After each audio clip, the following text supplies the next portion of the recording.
Tayo po ay diretso na po sa ating mensahe sa gabing ito. At buksan po natin sa Luke chapter 8 verse 40. Dito po natin, medyo mahaba-haba itong mga verses nating babasahin. Dalawang case po ito sa Bible. At ito ay isang mensahe rin ni Brother Branham na ito rin po ang magiging pamagat ko sa gabing ito. Praise the Lord. Sa Luke chapter 8 verse 40 hanggang sa mga mahaba-haba to. Siguro hanggang 56 tayo, yung last verse. Amen. So, sabi dito, verse 40, Luke chapter 8 verse 40.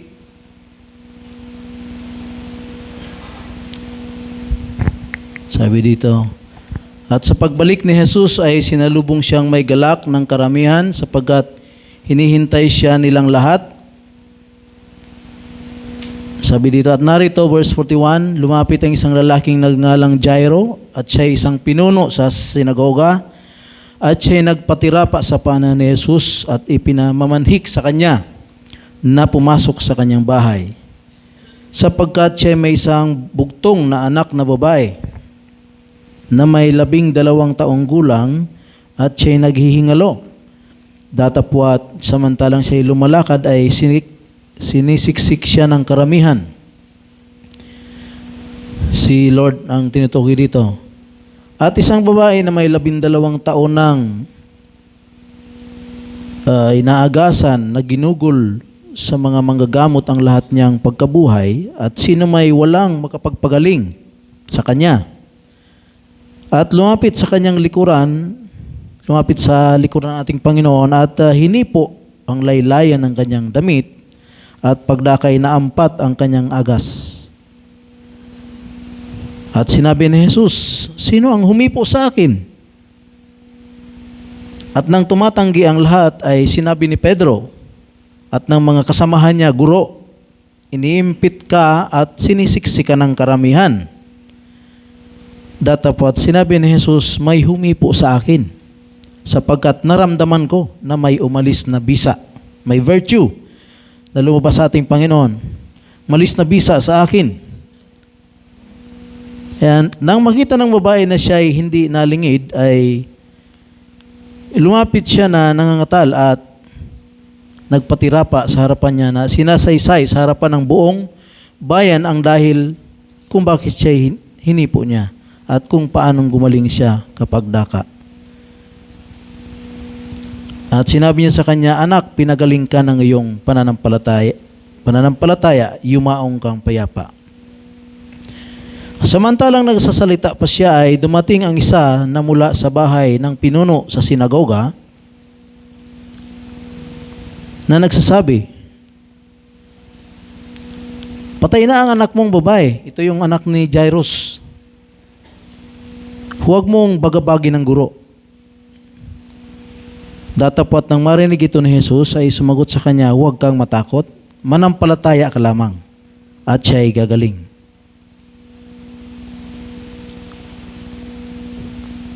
And sabi dito, at nang dumating siya sa bahay ay hindi niya ipinahintulot na pumasok na kasama niya ang sinumang tao, maliban na kay Pedro at kay Juan at kay Santiago at ang ama ng dalaga at ang ina nito.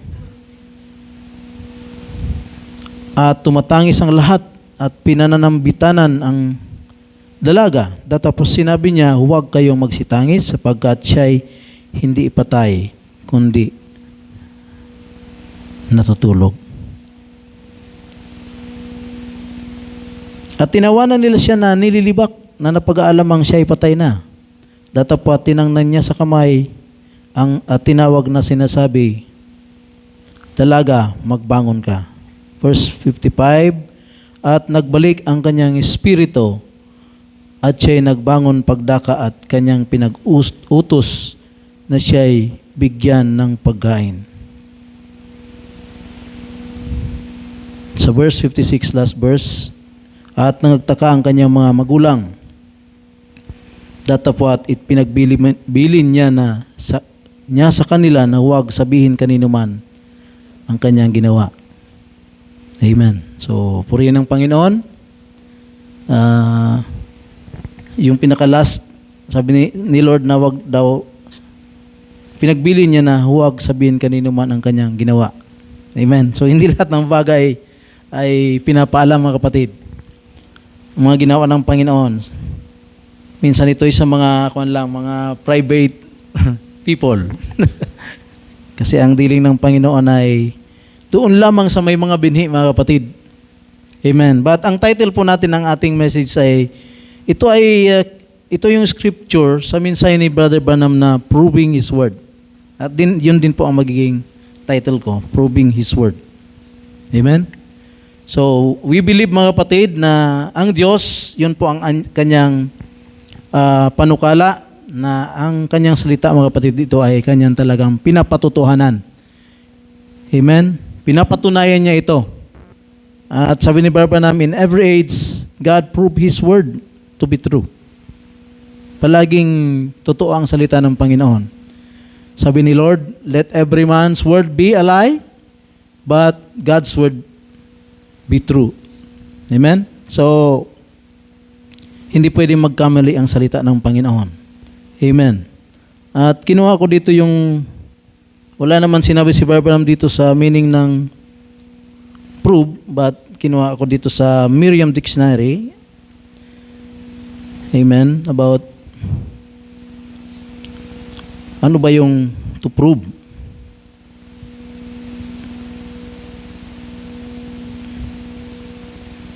Amen. Praise the Lord. Sabi dito, isang meaning ng salitang prove, ito ay to establish the existence, truth, or validity of evidence or logic. So, sa pang meaning, to test the truth, validity, or genuineness of. Sa pangatlo, to test the truth, validity, or genuineness. O to test the worth or quality. Pang-apat, to check the correctness. Amen? Isa pang meaning, to learn or find out by experience. So, paano natin mapuprove ang salita ng ating Panginoon? Maganda yung last na meaning, to learn or find out by experience. Amen? Hallelujah. At sabi ni Brother Branham, ang message ng Panginoon, mga kapatid, ito ay palagi pong, sabi nga, paradox. In every age, mayroon siyang mensahe. Ito ay palaging kakaiba po, mga kapatid. At sabi ni Brother Branham, ang kanyang message ay unscientific. Naniniwala po ba tayo, mga kapatid? Unscientific. And unbelievable. But, sabi ni Brother Branham, in every age, dito sa quotation, sa paragraph 56, ng Proving His Word,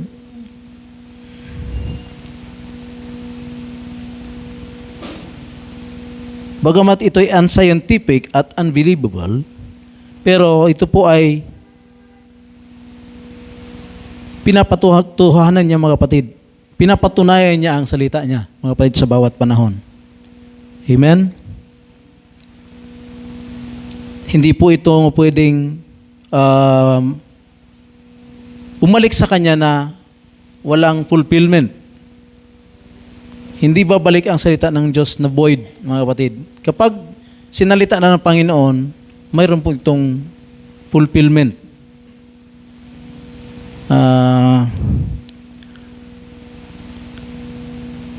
Hindi po babasehan natin yung panahon, mga kapatid, kundi ito ay ayon sa panukala ng Diyos, mga kapatid, kung kailan ito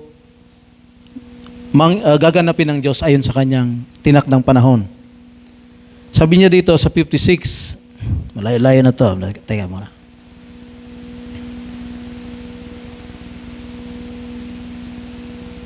Unang-una, unscientific at unbelievable. So, palagi tayong salungat sa mundo. Unscientific eh. Kasi ang panahon natin mga kapatid, ito po ay panahon na scientific age. Nakita niyo mga kapatid? Pero ang gagawin ng Diyos ay, ang Diyos niya, ang mensahe niya ay, ng Diyos ay unscientific. Sabi dito sa 56,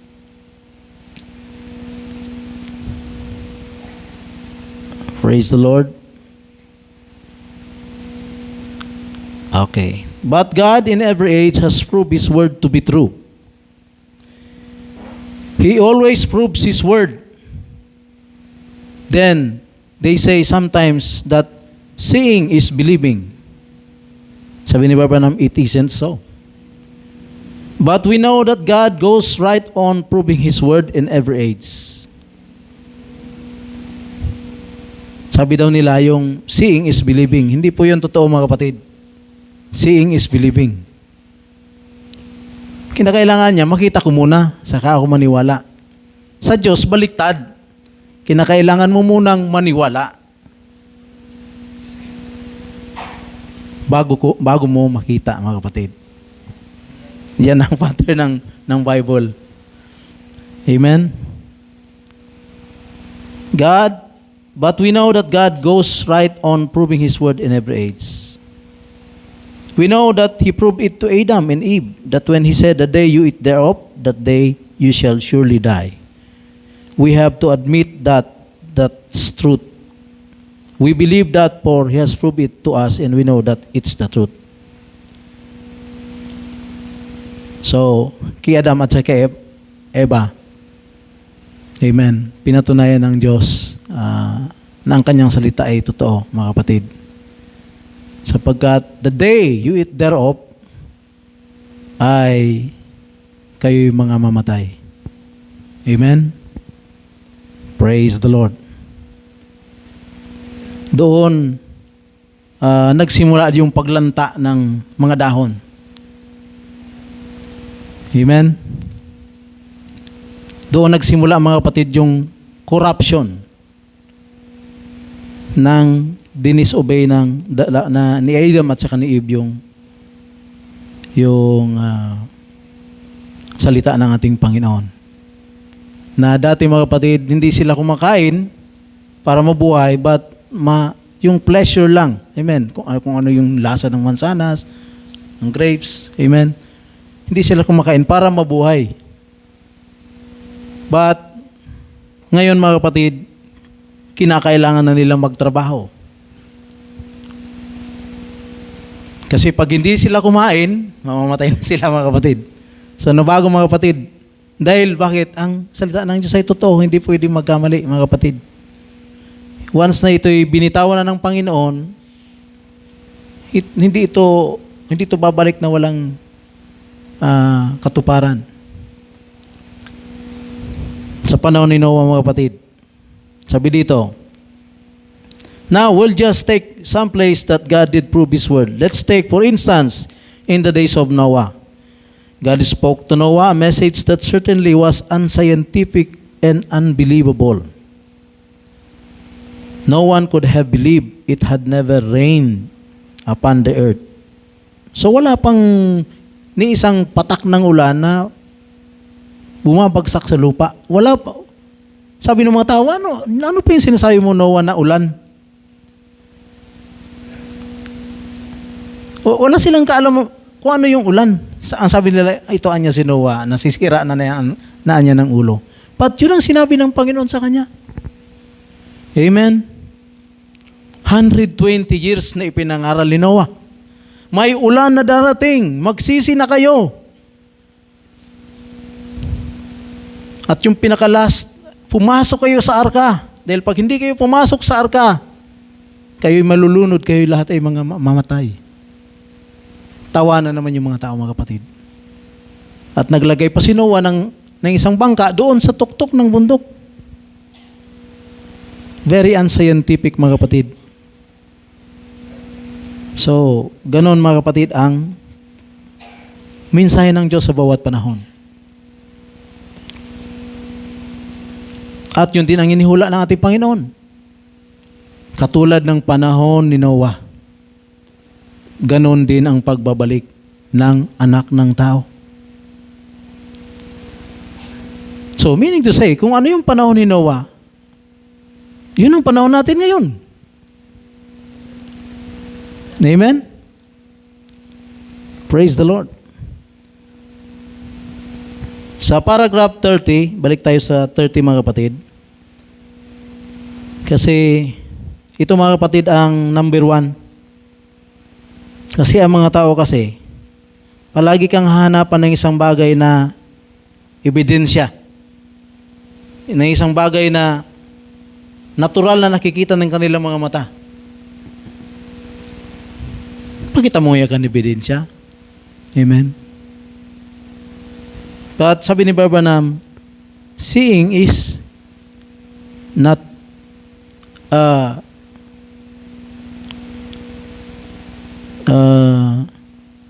seeing is, sabi niya, it is not so. Seeing is believing. Bakit mga kapatid? Sa paragraph 30, basahin natin. Sabi dito, ano lang mga kapatid ang problema ng mga tao sa bawat panahon? Actually, ano talaga ang pinaka-diferensya? Ano ang pagkakaiba mga kapatid? Kapag may dumating na mensahe ng Diyos mga kapatid, ano ang nagiging problema ng mga tao? Ang hindi nila mapaniwalaan ang mensahe ng Diyos. Di ba? Bakit kaya mga kapatid? Kasi ito'y palaging salungat sa isip ng tao. Di ba? Pero sa atin mga kapatid, kahit gaano kasalungat yan sa isip mo, pag yun ang sinabi ng Panginoon, yun ang paniniwalaan natin. Amen? Kaya sabi ni Lord,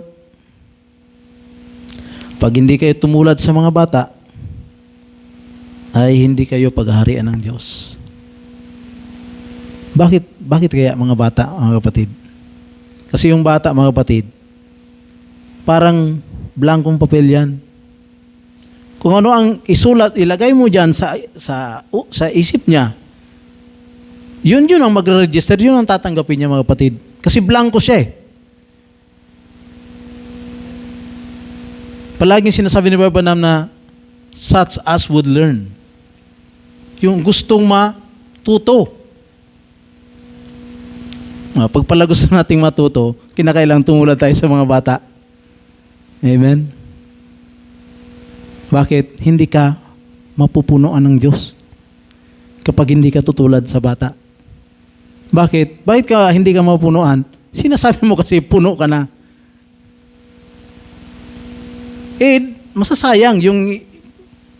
Masasayang matatapon siya eh. Puno na yung baso mo eh. Kinakailangan empty yung baso mo para mapunuan ka ng Diyos. So, ganun mga kapatid ang mensahe sa bawat panahon. Gaano man ito ka imposible o napakahirap mong, hindi mo nga ito kayang ipaliwanag eh. Kasi, ang mensahe ng Diyos ay pinapaniwalaan ito, tinatanggap ito sa magitan ng faith. And you cannot have faith without revelation. At ang faith, sabi doon, yun ang evidence of things not seen. Yung mga bagay pala na hindi nakikita. Kaya, ano lang ang pagkakaiba mga kapatid? Sabi ni Branham, hindi kasi nila nauunawaan.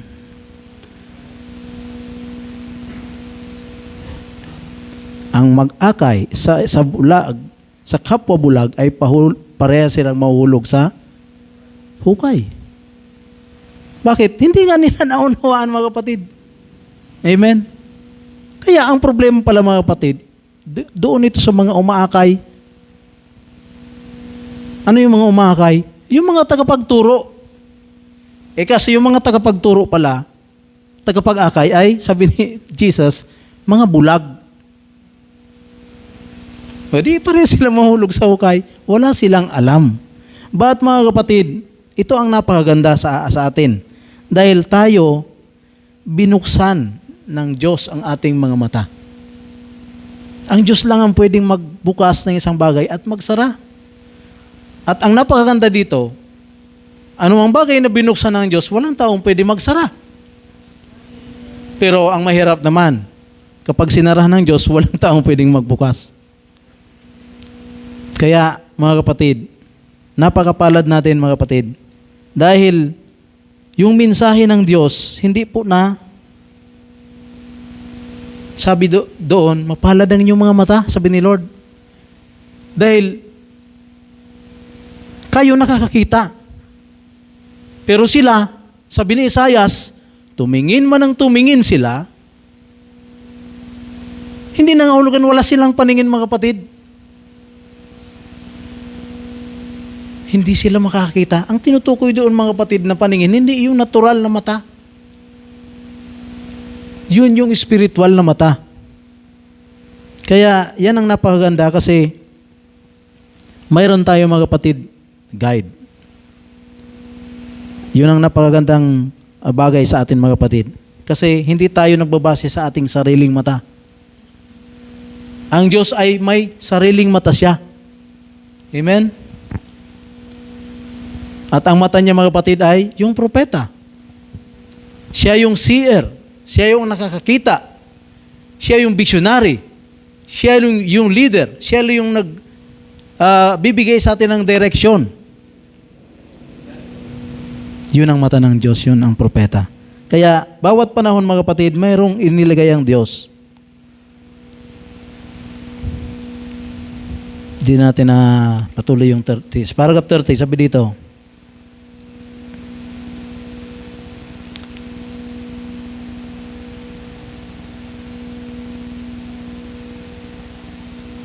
Praise the Lord.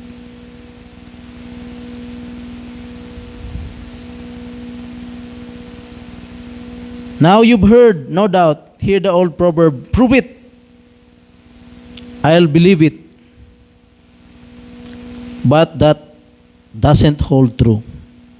Many times I seen many things proved that was absolutely scientifically even proved, and yet people didn't believe it anyhow. So hindi pala yun mga kapatid. Kahit mapatunayan mo pa ito scientifically, sabi dito sabi ni Barbanam, mapatunayan mo pa scientifically, and yet people didn't believe it anyhow. Hindi rin sila pala maniniwala mga kapatid. Bakit hindi sila maniniwala? Wala silang kaunawaan. Yun ang pagkakaiba mga kapatid. Kaya yun ang ating pagkakaiba. Kaya napakaganda sa ating mga testimony mga kapatid.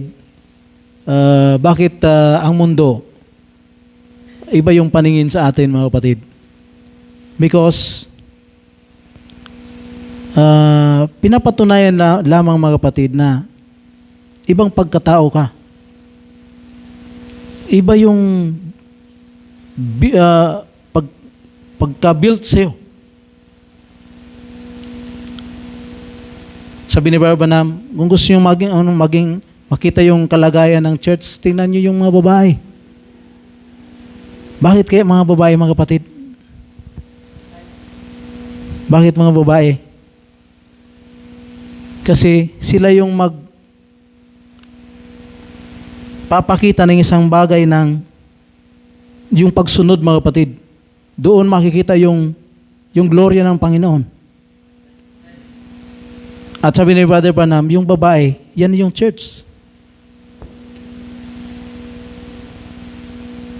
The beauty of the church is the character of the people.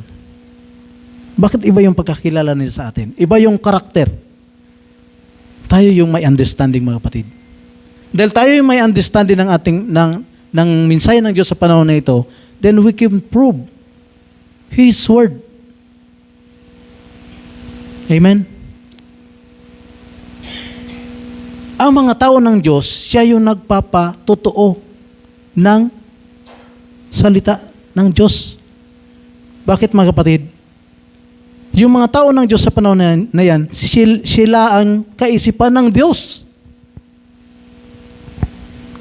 So, nakukuha na po natin mga kapatid, nakukuha na po natin yung bakit sinabi ni Branham na napuprove ng Diyos in every age ang kanyang salita. Bakit? In every age, mayroon pong siyang tao.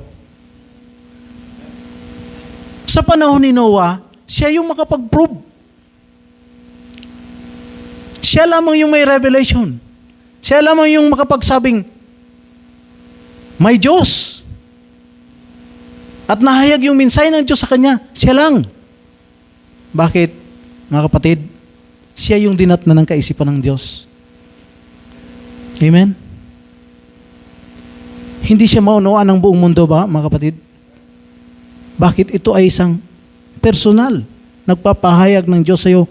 Ito ay sarili mo. Yung to prove, sabi doon yung pinakalas, pang-apat na meaning ng to prove, ay kinakailangan itong ma-experiensyahan mo.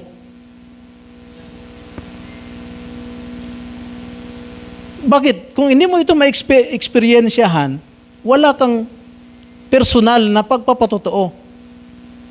Wala kang authority. But si Noah, mga kapatid, sigurado siya sa kanyang salita, mga kapatid. Paano na lang kung di si Noah sigurado? Maraming masasayang na mga punong kahoy.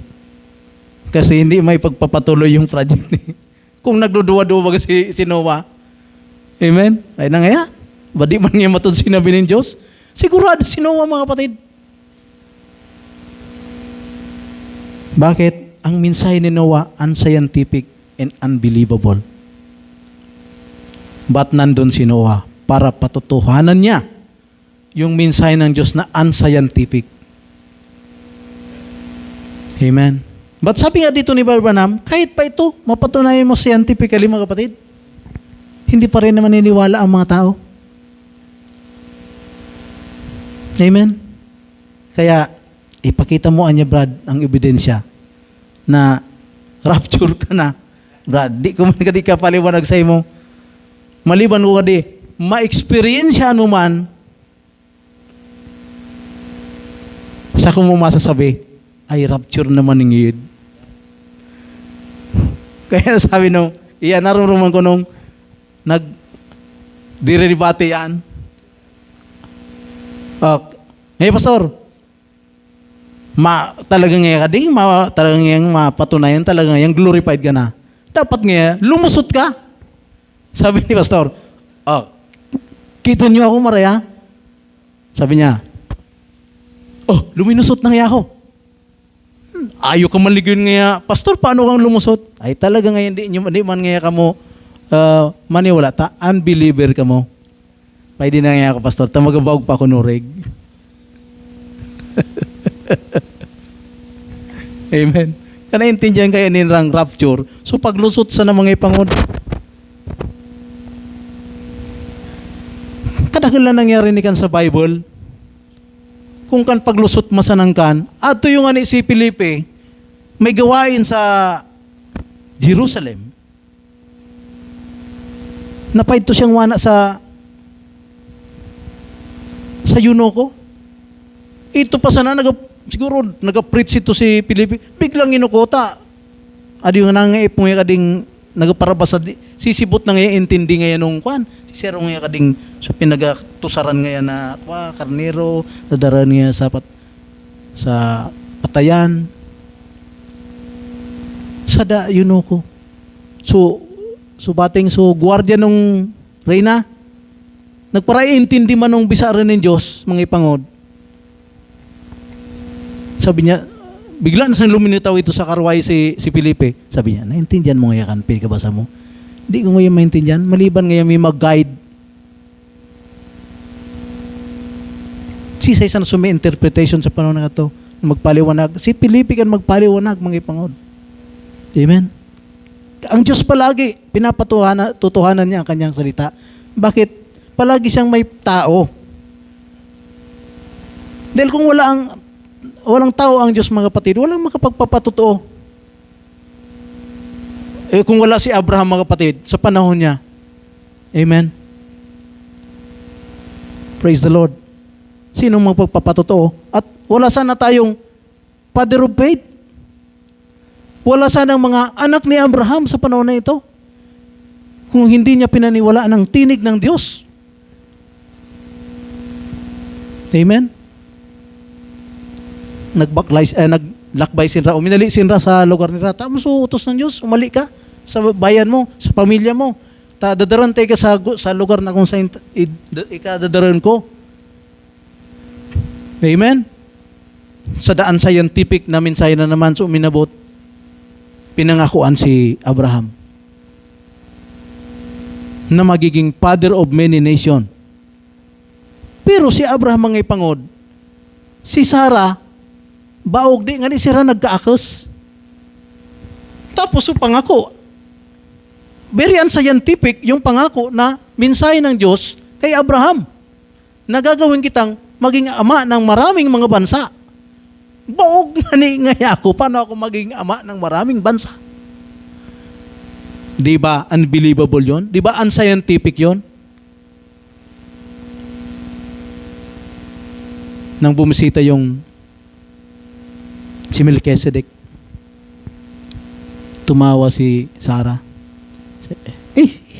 Sabi ni Sarah, ading iyang ko ang kumaya. Ano nga kayo pa man ngayang desire sa aka si Abraham? Sabi ni Brother Branham, so mga milk veins niya dried na.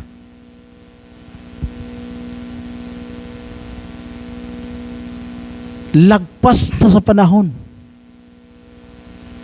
Pero nung nakita nung hari, mga ipangod, nakurso na no hari, mga ipangod. Hari, mangursunada ka sa yun na nagkurulubot sa lawas, mga ipangod. Amen? May mystery na nangyari, mga ipangod. Bibisitan tangaya ka mo sa time of life. Ano kang time of life? 85 years old, time of life ka, Brother Dan? Gusto sabihin kan time of life. So, buhay nagasibol pa sana. Time of life eh. Panahon na ikaw pwedeng mag-reproduce pa, kayong mga akos. Yun ang time of life. Babalik siya, meaning to say, sa 18, 20 anyos. Yun ang time of life. Yun ang hiwaga doon. Wala naman na niya sinabing kan pagbasa kaya, baka man so by letter. Dapat intindihan mo so pigabasa. May mga tao na nagabasa, di man pigintindi. Iisipon mo hari, magkakakurso nada sa kanyang half-sister. Half-sister ni Abraham, si Sarah, magparentis man sa nakatawa mga ipangod. Amen. 65 si Sarah. Si Abraham 75. Mala ta. Ang pinagalitan pa nung anghel, yung hari. Sabi nung hari, bakit hindi mo sa akin sinabi na asawa mo itong si Sarah? Siyempre, iba pa ganun siya pag sinabing asawa niya. Pagalitan siya ng anghel kasi hindi naman niya, akala niya dalaga si Sarah. Yung hari pa yung pinagalitan ng anghel. Kaya mga kapatid, nagsinungaling na yan si Abraham, mga kapatid. Pero di man gusto sabihin magsinungaling kita. Amen. Si Sarah, nagngisi sa pangako. Nginisya ni Sarah sa pangako ng Diyos. Sabi niya nga ito, nagngisi ka, Sarah. Hindi man nga pa. Ngayon nagngisi. Naghambog pa nga na kay Elohim, si Sarah. Pero sabi ni Brother Branham, di man sinaktan ning Diyos si Sarah. Por dahil kay Abraham. Amen. Praise the Lord. Nagduda si Simon Bayat di magdudang. Sabi niya, magka-desert pa nga isa ka si Abraham. Kadinganing ayang kwang ko, kararas na. Kulubot na. Pero mga ipangutso pang ako, nangyari tulos? 25 years. Kaya, minsan sa panalangin, nagkailang kita. Gusto, suminutong ka to, pagka-pray, naulian ka tulos. Sa mo na sabi ni Bible, ipatong ang kamay, and he shall recover. Recover? Nag-recover ngaya. Pero dahil pinako ng Diyos, mangyari. Dahil sinalita niya ka to. Mga ipangod. Si Noah, kung da pasensya, 120 taon bago minuran. 120 taon man siyang nilait ng mga tao. Asay na ngayakan piga sabi, talaga ngayang palibasang gurang na ngayakan siya. Pigulian na. But, ang Diyos, palaging pinapatuhanan niya kanyang salita, mga kapatid. Praise God. So, duwang spies. Si Joshua at saka si Caleb. 12 sinra mga ipangod. Kaya at subina sa tayo, puro 12 baga. So, anak ni Jairus, 12. Si Kuaman, 12 na agasan mga ipangod. Kaya mga imposible ng mga istorya. Di naman tinanggihan na ng mga doktor. Tamala, yung sa 12 taon, Brother Dan, nagparapabulong ka. Ubus na sa kayamanan mo daw, mayaman ka pa siguro. Isipin mo, 12 years kang inaagasan. Mga ipangod. Siguro lahat ng Hebrew girl ka ito, mga ipangod. Naubos na sa kayamanan. Tinanggihan na ng doktor. Di ka man ngayon maulian ni kanilang mungkan. Pero nung uminabot si Jesus, mga ipangod, grabe sa mga tao. Nakipagsaan maray sa babae. Sabi niya, mahawakan ko lang ang nailaya ng damit. Sabi niya, gagaling ako. Sabi ng Panginoon, may humipo sa akin. Sabi ni Pedro, Panginoon, maraming mga tao at sinisiksikat. Paano sabihin mo na? Sabi ng Panginoon, may virtue na lumabas sa akin. Amen. May virtue na lumabas. Hindi yun literal lang na hipo, mga kapatid. Yun ay isang nahipo ng babae si Lord sa magitan ng kanyang pananampalataya. Di ba sabi ng Panginoon, humayo ka, babae. Pinagaling ka ng iyong pananampalataya.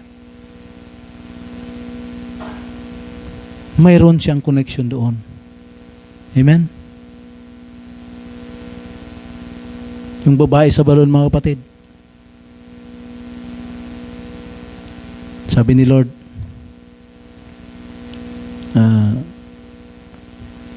sabi niya, wala o. Hinanap ng Panginoon kanyang asawa. Sabi niya, wala po akong asawa. Tama. 5 na ang iyong asawa, yung pang-anim, hindi mo pa asawa.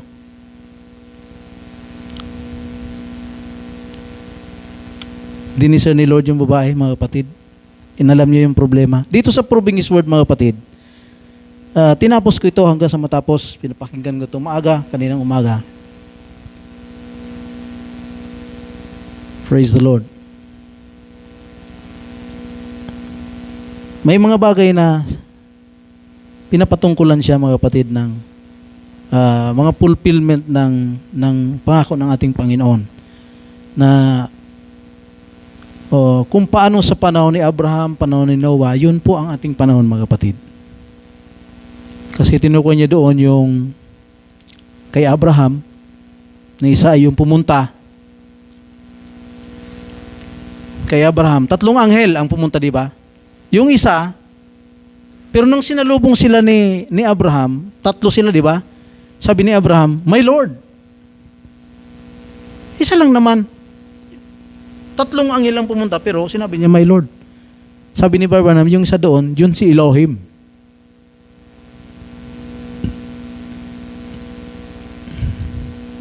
The all-sufficient one. Yung isa na natili kay Abraham. Yung 2, pumunta doon sa Sodoma. At sabi doon, pumunta doon kay Lot. Praise the Lord. At sabi ni Brother Branham, si Elohim, ikinwento niya lahat ng mga mangyari sa mundo. Yung mangyari sa pagtupok, ng kasalanan ng tao, grabe na, sa Sodoma. At nakipagtawaran pa nga si Abraham, kasi alam niya, nandoon nga, alam niya yung mangyari sa Sodoma at Gomorrah, susunugin eh. Nakipagtawaran pa nga siya. Alam niya na mayroon siyang loved ones doon. Sino yun? Si Lot. Yung pamangkin niya. Sabi niya, Lord, daw ang puro paanon, nakay pa kuman nga to. Loved ones mo man nga to. Sabi niya, Lord, ano nga? So tunawin mo nga kan Sodoma at Gomorrah. Sa 50 nga ka tao. Di ko nga ito tunawan. Dahil nga sa 50 ka tao. Hanggang sa nagbaba. Ang piga, kunya ito si Lot. Amen. But sabi ni Branham, kung ano yung nangyari doon sa panahon ni Abraham, mga kapatid, yun din ang nangyari sa ating panahon. Kung titingnan natin, si Abraham, siya po, nang tawagin siya ang pangalan niya ay Abram. At si Sarah, mga kapatid, hindi po siya Sarah yung may H, kundi Sarah, S-A-R-R-A. Sarah lang. Pero nung binago ng Panginoon ang kanilang katawan, ginawa sila mga bata na, mga young people, nagpalit sila ng pangalan. Si Abram ay Abraham na. At si Sarah ay may H na. Sarah. Yung ibig sabihin ng Sarah, yung may H na ay princess. Mga kapatid, yung dalawang anghel, sabi ni Brother Branham, tipo ng ating panahon, mga kapatid, na mayroong nanatili doon kay Abraham. At sinabi yung mga hiwaga, yung mga misteryo, inihayag sa kanya lahat yung buong plano ng Diyos. Walang itinago kay Abraham.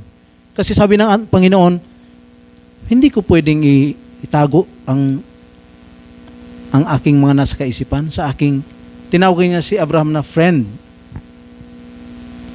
Mga kapatid, sino ang friend of the bridegroom? Ang friend of the bridegroom ay yung prophet. Sinaysay sa propeta ang lahat ng hiwaga, lahat ng mga mangyari sa mundong ito, lahat ng plano ng Diyos, inihayag niya sa propeta. Mga kapatid. At sabi ni Brother Branham, sa 30 years kong pag-aaral ng mga church history, ay wala pa siyang nalaman na mga lingkod ng Diyos, mga isinugo ng Diyos, ay nagtapos sa ang kanilang pangalan sa Ham. Ngayon lang, mga kapatid. Praise the Lord. Amen. Praise the Lord. At sabi niya, yung isinugo sa panahon natin, mga kapatid, na dalawang messenger ay si Billy Graham at saka si Oral Roberts. May Ham din, mga kapatid, di ba? Graham. But sabi ni Branham, Graham is 6 letters. 6 letters, ito ay yung world. Di ba, nilikha, ang create ng Diyos ang mundo in the 6th day. Di ba? Yan ang number ng world, ng mundo. 6. But, si Abraham ay 7.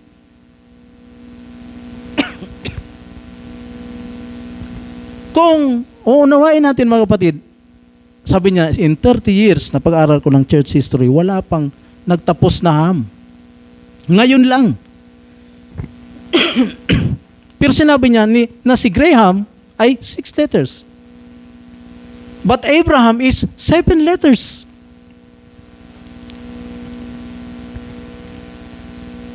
Branham is 7 letters. William, 7. Marion 7, Branham 7. Hindi lang niya direktahin. Na yung fulfillment na ito mga kapatid, God is proving His word ng kanyang covenant sa mundong ito, ng pagtawag ng mga tao. Ang kanyang expression ay nandun sa kanyang mga tao.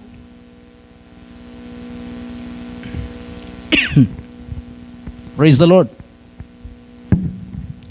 Di ba mga kapatid, ang karakter ng mga tao ito ay sa propeta ng Diyos na isinusugo, nandoon yung kaisipan ng Diyos.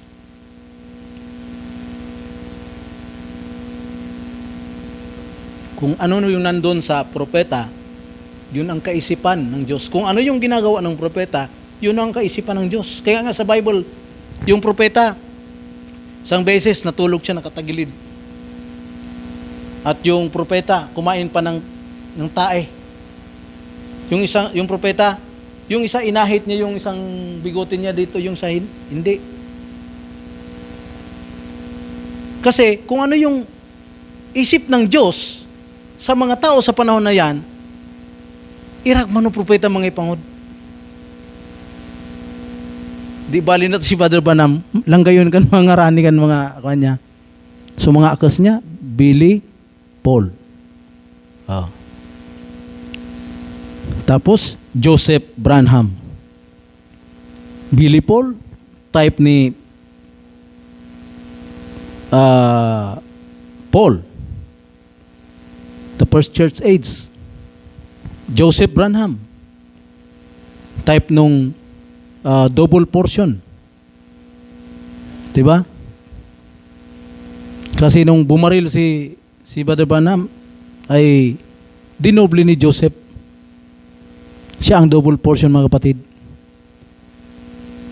Si Elijah mga kapatid, hiningi ni Elijah ay double portion ng kanyang kapangyarihan ni Elijah, hinihingi ni Elisha. At sabi ni Branham, si Elisha, siya yung church. Di ba? Ngayon, bakit in every age pinuprove ng Diyos ang kanyang salita? Bakit? May isinusugo siya na tao. At yung sinusugo niya na tao, siya yung kaisipan ng Diyos. Siya yung magsasaysay ng kaisipan ng Diyos. Kaya kung wala po tayong propeta mga kapatid na paniniwalaan, wala. Tayo ay, sabi nga sa Bicol, magakarap-karap kita sa kararuman. We are groping in darkness. Bakit mga kapatid? Sabi ng Bible, darating ang panahon na magkakaroon ng isang tagutom. Hindi po mga kapatid, tagutom sa tinapay. Kundi sabi doon, tagutom sa salita ng Diyos. Mga Brother Richard, ilan ang Kristiyanong mga grupo, denominasyon, sekta na sa buong mundo, tamala, ang buong Kristyanismo, yan ang pinamakalaking reliyon ngayon sa buong mundo. Sasabihin mo, tagutom sa pakikinig ng salita ng Diyos. Yes, inihula yan ng propeta. Tagutom hindi sa tinapay, kundi sa pakikinig ng salita ng Diyos. Pag hindi mo mga kapatid makita yung kaparaanan ng Diyos,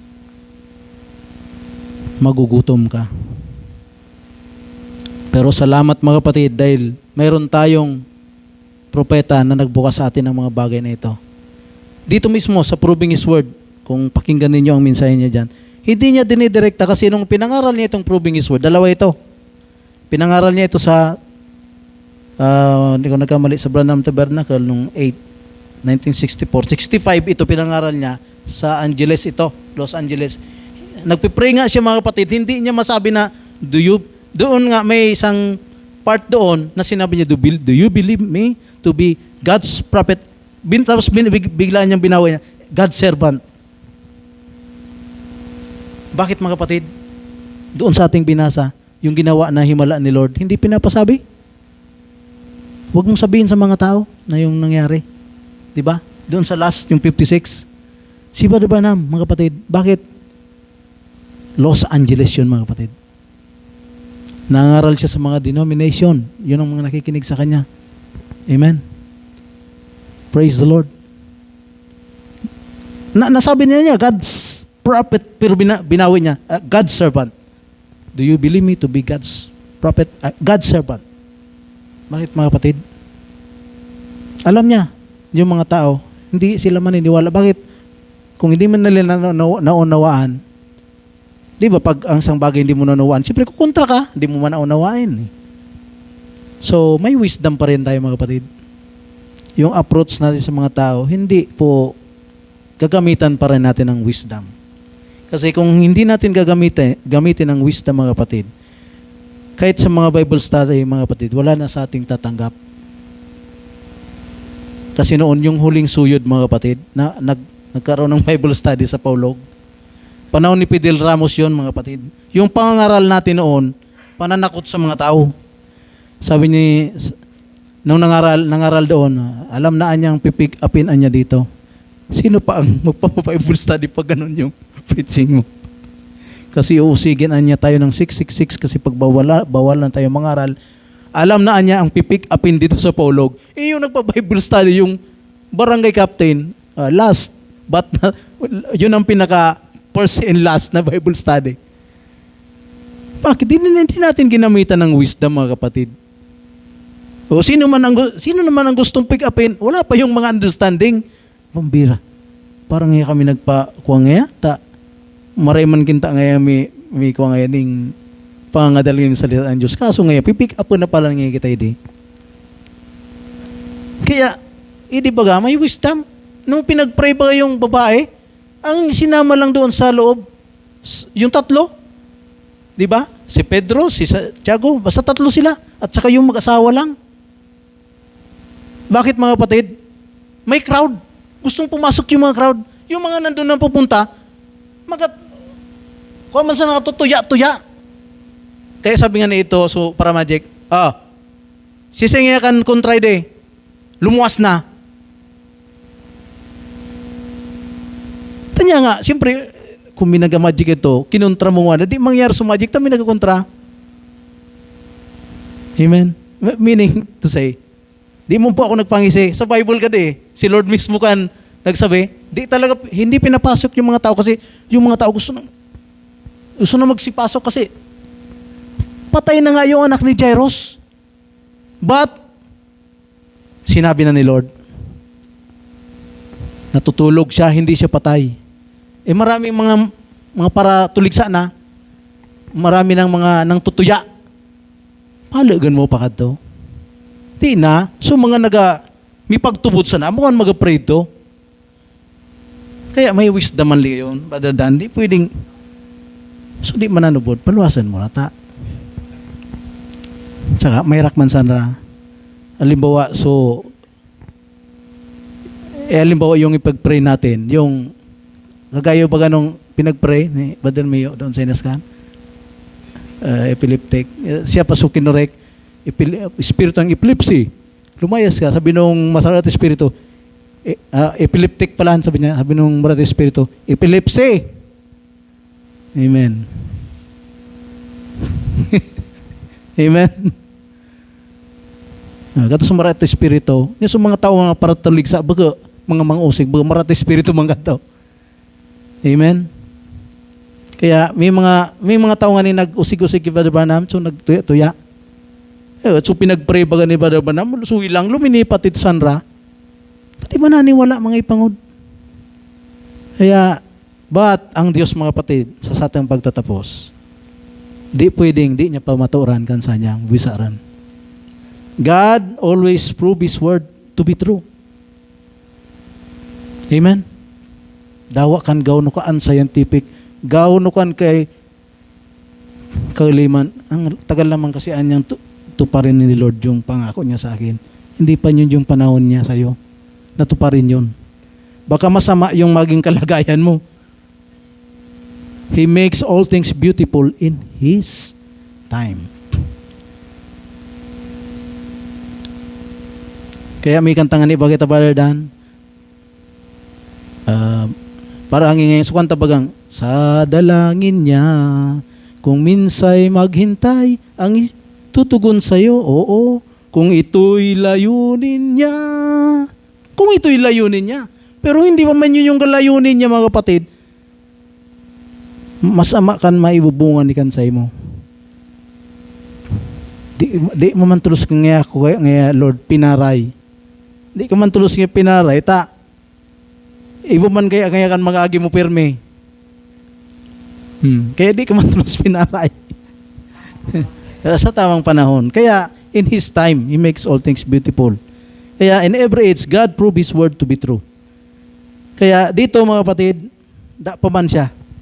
Ngwana sa nangayamay ham.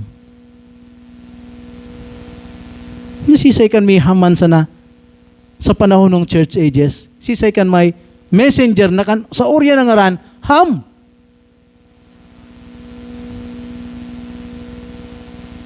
Kung may sharp kang pang-intindi, yun ang ibig sabihin ni Brother Branham. Pigapulpil ng Diyos ang kanyang salita sa panahon na ito. Sa paanong paraan? Yung isa pumunta kay Abraham at sinabi lahat ng mga iwaga. Abraham. At nandito si Brother Branham, sabi niya ngayon, sa 30 years, nag-aaral siya ng church history, wala pa siyang nalaman. May Sankey, may Knox, may Calvin, may Luther, may lahat yun mga matalino, mga reformers, mga doctor of mga Bible scholars. Pero adoyo, si Brother Branham, grade 7. Inulit-ulit niya pati, 7 letters. Sisay kan 7 letters na ham. Si Graham 6, siya sisay, siya pira. Siya so Abraham. Siya yung father of many nations. Siya kan father ni kading pagtubod tang kadi. Tasubinhi, sa'y nagali. Sa lalaki, sa propeta nagali. So lalaki baga sa propeta mo nagataw ng word. Siya so nagataw ng binhi. Amen. Kaya sa panahon ka din na labi ka scientific. Sa panahon ni Abraham mga ipangod, 65-25 years. Amen. Magsabi nga di ngayang mundo, susunugin nga sa apoy. Adya tamo ka to kang pigaparalat mo na susunugin sa apoy, napagal ka nili sa mundo. Ini-enjoy mo kang pagagagi mo di sa mundo. Tapos sabi nga ni sa ating pagtapos, pangduan ng pagtatapos, sigurado na ka di. Sabi ni Pastor Wayne, kan sa ato ngayang paghanap buhay, hindi dahil kita kumita. Nya, baga pag makakatapusan kinsinas, ang mabos bigulat. But the point is, kan buhay natin sa mundo, buka sana dahil sa pagtrabaho. But, kundi gampanan taso, to prove His word. I-prove natin ang yung word ng Diyos, yung mensahe ng Diyos sa panahon na ito. Nakita ka, nagatrabaho kita, hindi lang para kumita, kundi to make the difference. Kaya, Sister Sayon, amo yung super mingi yang isi. You make a difference. Baga, siguro so, bad so, kuwanin niya rito, pero yung rusdot. Amen. Si Els nga ito, labi mo yung bagal. Pero, sabi ni Els, kang isip pa, ay, sorry po nga ma'am. Amen. Pero, pagkatapos man to, oh, tinawan tangay kay itong labing sungit, pero sabi niya, tinawan tangay kay itong tip, ay, ukon mo nga ito. Kaso di man tinanubos. Amen? Kung ikaw, pwede kang, so, kung baga sa McDo o Jollibee kung uno, o so, kung unong ka, anong food chain, sungitan ka baga nung customer, ito na kanwana sa mga.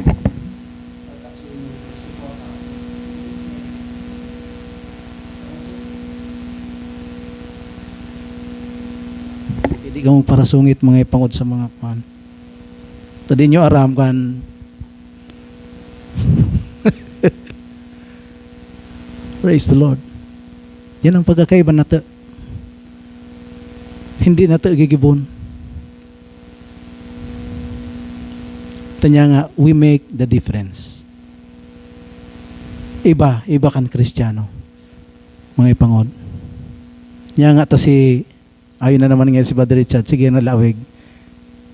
Si Moses. Si Joseph. Kan mga pinaglingkuran niya mga ipangod. Hari ng Ehipto. Si Joseph, umuong baga. Yung minaman baga sa Egypt dahil kay Joseph. Kung isipin, unbeliever ba ka to kung sa type sa... Unbeliever ba ka itong pinaglingkuran ni?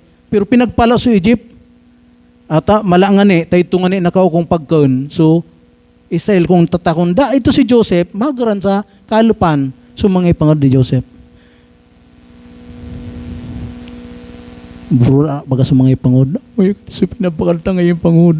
Sabi ni Joseph, di ka mo magbura. Di ka mo mamunda sa dire nyo, di nyo ka magkwana. Ako na, pinabakal ninyo o tinakwil ninyo ako bilang ipangod. Takon, di nyo mga to ginibuda, ako yung wana, aralop kita nga amin, gagran man sana kita sa kalupan. Tatagutom. Sumipag kan man sana. Ito sa Egypt. Ito si Joseph. Siya sumipag kan. Taamo so, minsahe ng Diyos. Kung saan kan minsahe ni kan Diyos, ito kan pagkan. Ito kita rarani, ito kan refuge ta, ito kan pag-asa ta. Mga ipangod. Kaya, palaging pinapatutuhanan ng Diyos. Pag nangaya ko yan, magalop nangaya ka mo. Siya na sunagalop mo na. Dahil, kan pangako ng Diyos, pinapatutuhanan niya kanyang mensahe. So, God bless us all. Binabalik ko sa ating MC.